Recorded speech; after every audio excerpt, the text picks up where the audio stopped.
कामकाज में लगी रहने वाली मजेदार और चुलबुली स्वभाव की।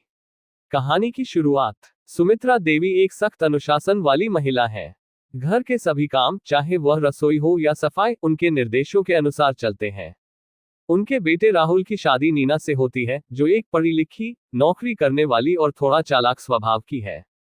सास बहू के बीच हमेशा टकराव रहता है, क्योंकि नीना की अपनी आदतें और काम करने का तरीका बिल्कुल अलग है।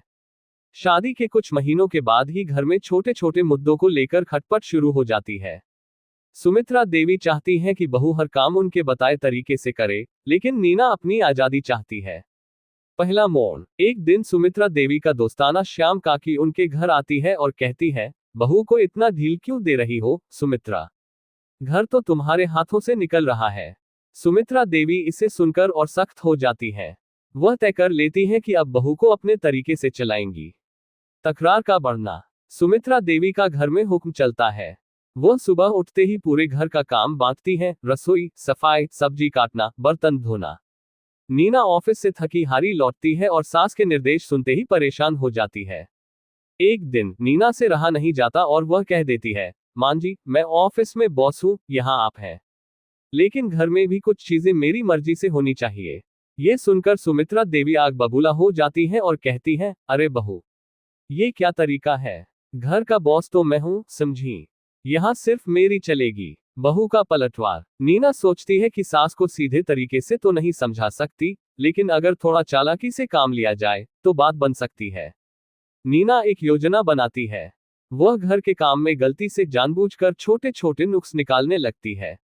एक दिन वह खाना ज्यादा नमक डाल देती है, दूसरे दिन कपड़े सही से नहीं धुलते, और कभी कभी तो कुछ सामान भी इधर उधर रख देती है। सुमित्रा देवी के लिए ये सब देखना मुश्किल हो जाता है और वह खुद सारे काम फिर से करवाने लगती है। इस तरह नीना धीरे धीरे कामों से पीछा छुड़ाने लगती है। वह कहती है, मान जी, लगता है मैं ये काम सही से नहीं कर पा रही, आप ही अच्छे से कर सकती हैं। और यह बात सुनकर सुमित्रा देवी खुद हर काम में हाथ डालने लगती है। बेटे का संघर्ष। राहुल दोनों के बीच में फंस जाता है।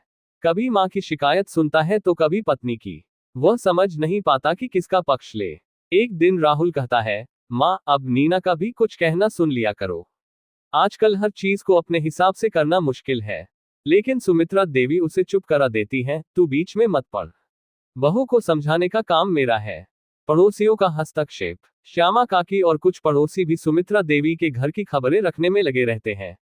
श्यामा काकी तो नीना के खिलाफ हर दिन कुछ न कुछ कह जाती है, लेकिन नीना अपनी चाल में कामयाब हो रही होती है। अब सुमित्रा देवी ही पूरे घर का कामकाज संभालने लगती है और नीना सिर्फ बाहर के काम देखती है, जैसे बैंक जाना, शॉपिंग करना आदि। सुमित्रा देवी बीमार पड़ जाती है और उन्हें बिस्तर से उठने में दिक्कत होने लगती है। पूरा घर अस्त व्यस्त हो जाता है। राहुल और गुड्डी नौकरानी भी सुमित्रा देवी की देखभाल में लग जाते हैं, लेकिन नीना ने एक अलग तरीका सोचा होता है।